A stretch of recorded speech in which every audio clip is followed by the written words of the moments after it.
Oh, hey. I didn't see you there. This is quite a surprise. I wasn't expecting you. This has nothing to do with today's topic. Actually, today we're going to be talking about a review of an external monitor from Fotga. It comes in many different varieties. There's a 5-inch, I believe there's a 7-inch, there's touchscreen LUTs, there's also SDI outs, there's different versions of it. And I guess today we're trying to find out if it's any good. But first I'm gonna eat dinner.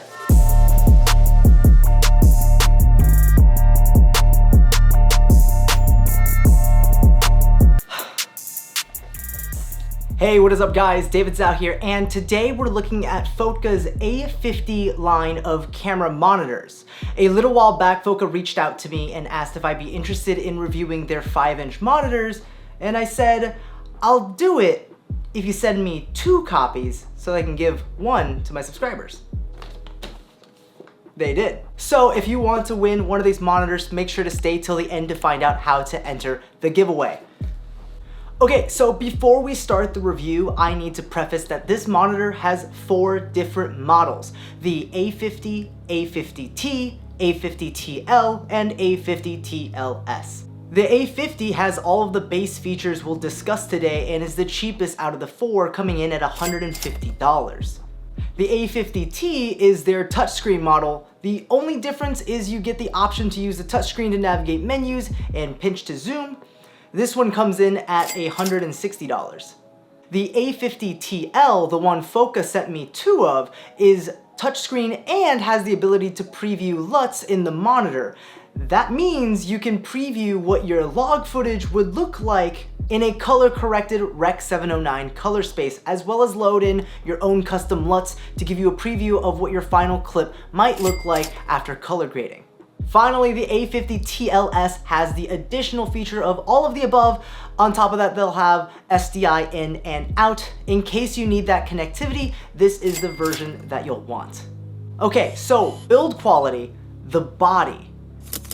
This is an insanely light external monitor. It weighs just about 200 grams or under half a pound. First thing I'm thinking is, this is gonna be great as a monitor you want to mount to your gimbal. But at the same time, it does feel like a budget monitor. It's basically 100% plastic aside from the electronics and the mounting points. So it leads me to believe that this thing wouldn't take a drop as well as you'd want it to. But again, it's super lightweight, so I'll excuse the feel of the monitor since it makes it up with the fact that it shaves off weight off your final setup. After feeling how light it is, the first thing you'll notice is, yikes, those are some fat bezels with a pH. Like, if you wanted a minimalistic looking, sleek, modern design, Fotga's engineers might not have hit the target on that one. While it sports a 5-inch screen, it feels like a much larger monitor. But moving on from the aesthetics of the monitor, let's look at the I/O on the body of the device. First of all, it has not 1, not 2, but 3 3/8-inch mounting points on the bottom and each side of the body. On top of that, they have 4 1/4-inch mounting points, 2 on each side. So you can mount this monitor in whichever configuration you're looking for. You've also got yourself full HDMI in as well as full HDMI out in case you want to daisy chain with this monitor. There's also a USB-A port for initiating firmware updates and importing custom LUT files onto the monitor if you have the A50TL version, but more on that in the features section of the review. Then you'll notice 2 Sony NP-F battery plates, which means you can hot swap batteries out during a shoot without ever losing your monitor feed. You might be wondering, who needs that? Well, if you look closer, there is a battery out port. Pair that with the use of a DC to dummy battery cable you can purchase separately on like Amazon. You can use your external monitor as a wireless power bank so that you don't need to swap the batteries out of your camera.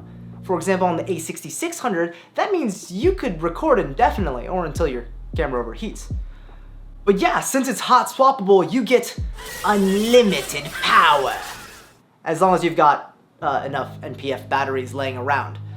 Then we also have a DC in port which lets you power the monitor from a wall with their included adapter if you have access to an outlet. And there's also a headphone jack for monitoring audio. At the top of the monitor, this is where you're going to find all of your controls. First, we've got a scroll wheel, which is how you primarily access the menu, which I say with air quotes because whoever decided using a scroll wheel to access a dense menu system seriously hates humanity. Maybe I'm being a little bit too harsh. Next, you've got 7 custom function buttons and a power button. These buttons can be programmed in the menu to access whichever feature you'd like, whether that's screen brightness, turning on or off LUT previews, or toggling focus assist features. Whatever you need this monitor for, you've got 7 buttons at the top for quick access. Now let's talk about the build quality of the screen. Last but not least, let's look at the screen. None of the rest matters if the screen is garbage, and fortunately I didn't just waste your time, because the screen is actually quite good. I'm used to shooting on a 720p 5-inch small HD focus monitor, as well as a 1080p 7-inch LilyPut monitor. And I have to say, you can definitely see the sharpness of having 1080p on a 5-inch screen. And to spit some quick facts, this monitor has a brightness of 700 nits, 100 shy of small HD focuses, 800 nits. This is bright enough for indoor shooting and cloudy outdoor shoots, but in bright sunlight, you better throw yourself under the provided sun hood. FOTGA boasts a decent contrast ratio of 1500 to 1 to give you a good color and contrast rendition on this IPS panel. And thanks to its IPS display, you also get pretty good viewing angles.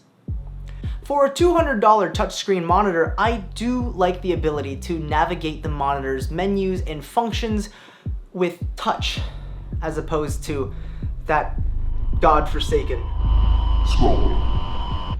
Though the screen's got that soft plastic feel when you touch it, not so much like the glass displays of like more expensive monitors, you know, like something that feels more like a smartphone, but instead it's got this kind of squishy feel. But maybe that's a good thing, since with glass you also get the added issue of glossiness. There's a trade-off, think of that as you will. But finally, most importantly, let's look at the features. The reason we want an external monitor is usually for 2 purposes, because you need a monitor that's versatile, aka lightweight and mountable on your rig, but also for all the assist features that can be handled on a larger external monitor instead of relying on the small LCD on the back of your camera. The monitor sports all of the focus and exposure features you'd want in a camera monitor. We've got monochrome, false color, focus peaking, zebras, and histograms. And it also has overlays and other features to make shooting easier, like safety markers, center markers, aspect ratio bars, and anamorphic D-squeeze, which is really cool. Of course, you can adjust any of the calibration settings as well to get your monitor to look the way you want, whether that's contrast, saturation, or brightness. And one of my favorite features that ought to be on every monitor, LUT previews. Now, the monitor comes with built-in LUT previews for HLG 709, S-Log2, S-Log3, Log-C, V-Log, and a generic FOTGA log LUT, but you also have the ability to import your own custom LUTs. If you use LUTs to grade your footage, or at the very least to inspire a starting look, you can now import those LUTs straight into your monitor and see what your post-grading footage will look like while still shooting in a flat picture profile like S-Log. Oh, and last thing, FOTGA seems to provide firmware updates for their hardware, so that looks good for future-proofing your budget investment, even if it's just for a little while longer. Just listen to FOTGA's Amazon page if you plan on updating your firmware. They say that not to power off during a firmware update, or it may cause screen dead. You don't want screen dead. So my final verdict, who's it for? To be honest, when I first picked up this monitor after it arrived in the mail, I was very underwhelmed. I was like, what is this cheap POS I'm looking at here, huh? But then I started using it and immediately I was like, wow, okay, this unassuming, giant bezel-looking monitor is honestly packed to the brim with every feature you'd want in a camera monitor. See, the thing is, this monitor feels cheap, but its capabilities are anything but. And if your curiosities are piqued, I left links to all the different models in the description down below. If you want a cheap but feature-packed camera monitor, you can get it for as cheap as $150 or $160 if you want a touchscreen. Scroll wheels, right? And if you want LUT support for exposure assistance when shooting in flat picture profiles, it's just $200. Now, I know $200 isn't like cheap, but honestly, you could get 2 of these for the price of 1 small HD focus monitor.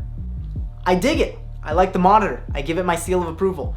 If you want a chance to win this monitor, here's what you gotta do. Smack that sub button with as much passion as I have for hating scroll wheels, and follow the link in the description below to the giveaway page. Alright, that's it for this one, guys. I hope you enjoyed. You know the drill by now. Let's chat in the comment section. What are your thoughts on this monitor? Thumbs up if you enjoyed the video. Subscribe if you want to see more. And I mean, you're already this far. You might as well ring that bell notification icon while you're at it. I'll wait. Alright, and I'll see you guys in the next video.